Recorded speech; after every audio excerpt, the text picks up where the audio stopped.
Sige. Nandito pa rin po tayo sa coverage natin na 24/7. Sa pagkataon ni Ninong Manny Pacquiao, mukhang nagsisimula uli siya ng kanyang practice. Kaya heto ho siya, nagpa-practice ulit, nagpapalakas. Pinipilit ibalik ang kanyang lakas sa nakaraan. Ano masasabi mo, Ninong? 107.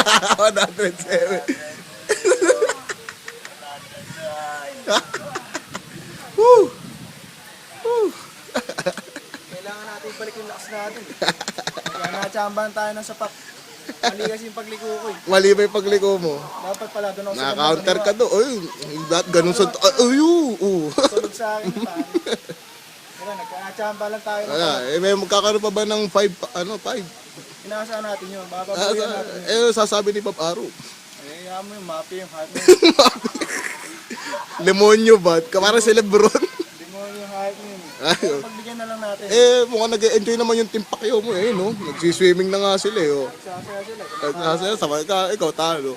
Tapos sinasabi nung ni Donaire, bawi-bawi daw. Bawi, bawi ah. Ba talaga ho, pagka ganito, pang-private ho talaga. Masasabing amin na amin ang Manila East. Pinasara ko eh. Pero sarap mo ba? Enjoy na enjoy ho sila. Mga kauso.